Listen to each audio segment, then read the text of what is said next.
Hello and welcome to Success Mantra. तो स्वागत है एक बार फिर से आप सभी का हमारे टॉपिक ऑफ द वीक में। तो जैसा कि आप देख रहे हैं स्क्रीन पे कि हम आज बात करने वाले हैं ब्रिक्स के बारे में। अभी हाल ही में ब्रिक्स बहुत डिबेट में रहा है ना, क्योंकि ब्रिक्स का जो लेटेस्ट समिट है 16th समिट है वो भी हाल ही में रशिया में है ना कंप्लीट हुआ। रशिया के किस शहर में इसको ऑर्गेनाइज किया गया? तो रशिया का एक बहुत ही प्रोमिनेंट शहर है जिसका नाम है कजान। ठीक है, इसमें इसको होस्ट किया गया। एंड अगर एडिशन की बात करें तो ये 16th एडिशन था, है ना। पूरी दुनिया की नज़रें इस पे थी लगभग, बिकॉज है ना ऑफ द इंडिया के भी इशूज चल रहे थे कुछ वेस्टर्न वर्ल्ड के साथ, रशिया के तो चल ही रहे हैं, और चाइना तो परमानेंट एनिमी बन गया है वेस्टर्न वर्ल्ड का। तो इस वजह से है ना इस बार का जो ब्रिक्स समिट है ना उसको बहुत ही है ना जो वर्ल्ड मीडिया एक्सटेंसिवली कवर कर रहा था, और हुआ भी वैसा ही। ठीक है, इस ब्रिक्स समिट में अब जो इंडिया चाइना रिलेशन है वो भी सुधरे हैं, इंडिया रशिया रिलेशन और डीपन हुए हैं। ठीक है, ब्रिक्स को और स्ट्रांग बनाया गया है। ठीक है, पहले ब्रिक्स में कितने मेंबर हुआ करते थे? लगभग है ना 5 मेंबर हुआ करते थे, है ना, Brazil, Russia, India, China and south Africa. इस बार 5 और मेंबर्स ने प्लस 5 मेंबर्स ने है ना ब्रिक्स को और ज्वाइन किया। ये ब्रिक्स मेंबर कौन कौन से थे? है ना, Iran, Saudi Arabia,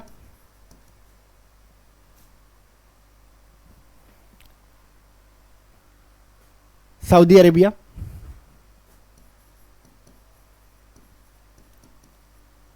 Egypt,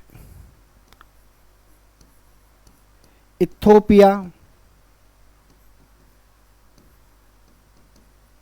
and UAE. ठीक है, तो इन 5 मेंबर्स ने है ना ब्रिक्स को ज्वाइन किया, और इसी के साथ जो ब्रिक्स के मेंबर हैं, परमानेंट मेंबर्स हैं, उनका नंबर बढ़ के कितना हो गया है? 10 हो गया है ना। हालांकि लास्ट ईयर 6 लोगों को ज्वाइन कराया गया था, है ना, जिनमें एक अर्जेंटीना भी था। अर्जेंटीना ने ब्रिक्स को ज्वाइन कर भी लिया था, and at the end of the day वहाँ पे पॉलिटिकल टर्मोइल हुआ, और एक यूएस है ना यूएस सपोर्टेड प्रेसिडेंट वहाँ पे बना, है ना। और उसने क्या किया कि सबसे पहले आते ही क्या किया, इस डिसीजन को रिवर्ट कर दिया कि हम ब्रिक्स में शामिल नहीं होने जा रहे हैं, बिकॉज हम अमेरिका को नाराज़ नहीं करना चाहते, हम अमेरिका के साथ अच्छी टाइज चाहते हैं। तो दैट इज़ वाई है ना अर्जेंटीना ब्रिक्स से है ना आते ही बाहर हो गया। तो 5 कंट्री थे जिन्होंने इस साल इसको पार्टिसिपेट किया, है ना। बहुत कुछ हुआ इस ब्रिक्स समिट में, लाइक बात हुई एक ब्रिक्स करेंसी को बनाने को लेके कि भाई एक ब्रिक्स की एक करेंसी होनी चाहिए खुद की। ठीक है, इस ब्रिक्स की करेंसी का जो मेन मोटिव था, ठीक है ना, क्योंकि ब्रिक्स का पूरा एजेंडा ही क्या है ना, वेस्टर्न वर्ल्ड की जितनी भी पावर्स हैं उनको कंटेन करने पे खड़ा हुआ है। ठीक है, ब्रिक्स बनाई इसीलिए था ताकि जो वेस्टर्न वर्ल्ड का डोमिनेंस है उसको खत्म किया जा सके।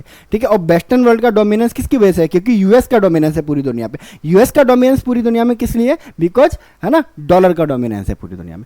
तो जिस दिन ये डॉलर का डोमिनेंस टूट जाएगा उस दिन यूएस की डोमिनेंस खत्म हो जाएगी, और यूएस की डोमिनेंस खत्म हो जाएगी तो कंप्लीट वेस्टर्न वर्ल्ड की डोमिनेंस खत्म हो जाएगी, ऐसा मानना है ईस्टर्न पावर्स का। दैट इज वाई है ना जो ब्रिक्स कंट्री हैं वो बहुत ज़्यादा जोर देते हैं कि है ना कि ब्रिक्स कंट्री बनाई जाए। ब्रिक्स कंट्री से है ना क्या करेंगे, हम डी डॉलराइजेशन करेंगे, है ना।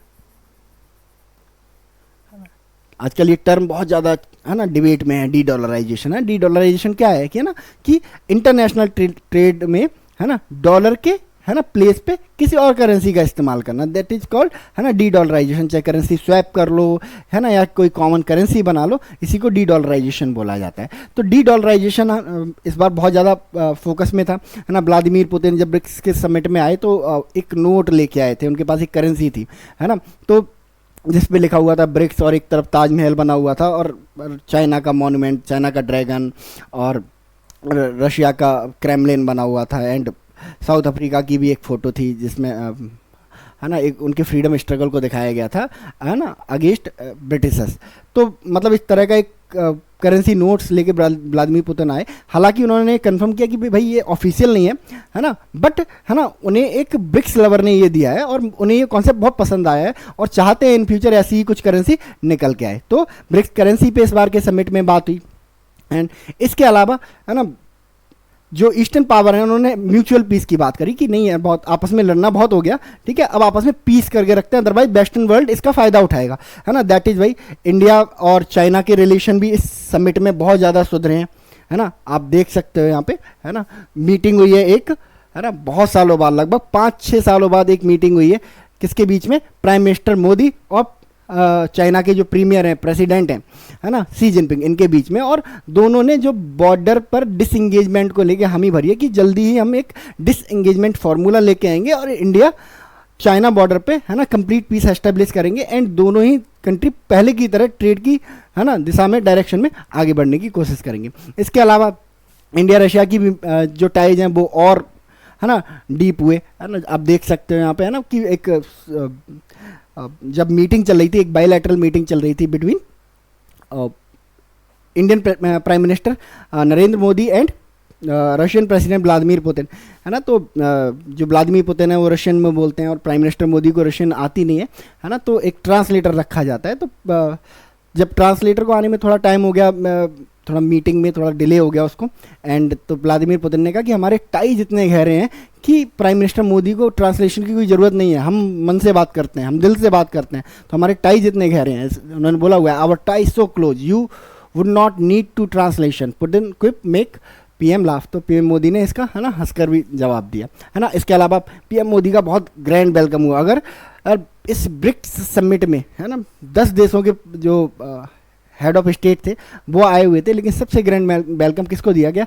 प्राइम मिनिस्टर नरेंद्र मोदी को दिया गया, जो दिखाता है इंडिया और जो रशिया है उसके रिलेशन कितने, है ना, डीप है। तो कुल मिला के, हालांकि ऐसा कुछ कॉन्क्रीट इस समिट से नहीं निकला, है ना, कजान डिक्लेरेशन में ऐसा कुछ कॉन्क्रीट नहीं था, है ना, जिसे कहा जाए कि बहुत बिग अचीवमेंट, फिर भी इस समिट को एक सक्सेसफुल समिट बोला जा रहा है, बिकॉज, है ना, इस समिट ने, है ना, जो इस समिट के जो मेंबर हैं, इस ऑर्गेनाइजेशन के जो मेंबर हैं, है ना, उनको एक प्लेटफॉर्म पर एक साथ लाने का काम किया है। लाइक जैसे Indian prime minister Narendra Modi और चाइनीज प्रेसिडेंट जो सी जिनपिंग थे, बहुत दिनों से इनके बीच में कोई मीटिंग नहीं हो रही थी, दोनों ही एक दूसरे को अवॉइड कर रहे थे, है ना, तो वो स्टीरियोटाइप टूटे। एंड इसके अलावा, है ना, साउथ अफ्रीका और रशिया के बीच भी पिछले साल टेंशन्स बढ़ गई थी, बिकॉज, है ना, एक नोटिस इशू हुआ था, जो इंटरनेशनल कोर्ट ऑफ जस्टिस है उसने व्लादिमीर पुतिन की, है ना, अरेस्ट वारंट जारी किया था उनके अगेंस्ट में। तो साउथ अफ्रीका आईसीजे का मेंबर है और बाउंड है उससे, तो, है ना, तो ऐसे लग रहा था कि भाई अगर प्राइम मिनिस्टर जो प्रेसिडेंट पुतिन है अगर कभी भी साउथ अफ्रीका जाते हैं तो साउथ अफ्रीका की जो गवर्नमेंट है उनको अरेस्ट कर सकती है, तो इस वजह से उनके दोनों के बीच में टेंशन बढ़ गई थी। इस समिट ने इस टेंशन को कम करने का काम किया है, ठीक है। तो कुल मिला के जो ब्रिक्स है ना, एक बहुत अच्छा जवाब है ना, वेस्टर्न वर्ल्ड के लिए, है ना। एक जो दादागिरी चल रही थी G7 के नाम पे, G8 के नाम पे, है ना, उस दादागिरी को कंटेन करने का काम किया है इस ब्रिक्स ने, ठीक है। पहले देखो, है ना, जब इंडिया बोलता था हमें भी G7 में शामिल करो, क्योंकि G7 का जो क्राइटेरिया है, मेंबर क्राइटेरिया, वो क्या है कि वर्ल्ड की बिगेस्ट इकोनॉमी का, है ना, एक ग्रुप है, ठीक है। तो इंडिया भी वर्ल्ड की बिगेस्ट इकोनॉमी में से एक है ना, तो उसको भी शामिल करो, है ना। तो इंडिया का ये रहता था, तो जो वेस्टर्न कंट्री जिन्होंने, है ना, डोमिनेंस बना के रखा है G7 ग्रुप में, वो, है ना, इग्नोर करते रहते थे। बट जैसे जैसे ब्रिक्स, है ना, स्ट्रांग हुआ, इन्हीं G7 कंट्रीज ने क्या किया, है ना, जो हमारे प्राइम मिनिस्टर्स हैं, है ना, चाहे वो मनमोहन सिंह से, चाहे वो नरेंद्र मोदी से, उनको G7 समिट में क्या बुलाना शुरू कर दिया, एज ए स्पेशल गेस्ट बुलाना शुरू कर दिया। तो this is the power of BRICS, है ना। तो कह सकते हैं कि एक अच्छा रिजल्ट ब्रिक्स से हमें देखने को ये मिला है ना, कि ब्रिक्स ने जो वेस्टर्न पावर्स हैं उनको कंटेन करने में एक बहुत महत्वपूर्ण भूमिका निभाई है। अगर बात करें ब्रिक्स की हिस्ट्री की, कि भाई ब्रिक्स की क्या हिस्ट्री है और क्यों बनाया गया, तो ब्रिक्स बना था एक हाइपोथेसिस से, है ना। एक गोल्डमैन सैच में काम करने वाले एक इकोनॉमिस्ट थे जिनका नाम था जिम ओ'नील, है ना। उन्होंने एक पेपर में आर्टिकल लिखा था और उन्होंने ब्रिक की बात की थी, उन्होंने ब्रिक्स की बात नहीं की थी, उन्होंने, है ना, इन कंट्रीज़ की बात की थी, ब्राज़ील, रशिया और इंडिया और चाइना। साउथ अफ्रीका की बात नहीं करी गई थी यहाँ पे, ठीक है, इन कंट्रीज़ की बात करी गई और बोला गया था कि ये कंट्रीज़ कुल मिला के जो वर्ल्ड पॉपुलेशन है उसका 40% हिस्सा और जो टेरिटरी है उसका 30% हिस्सा और कुल ट्रेड का 1/4 कवर करते हैं। तो कुल मिला के अगर ये यूनियन बना लेते हैं तो एक बहुत पावरफुल यूनियन, दुनिया की सबसे पावरफुल यूनियन बन के उभरेगी। इसी आइडियाज़ को इन चारों कंट्रीज ने पिक किया, 2010 में मिले एंड ब्रिक बनाया गया। एंड 2010 में साउथ अफ्रीका को भी इसमें शामिल कर लिया गया, है ना।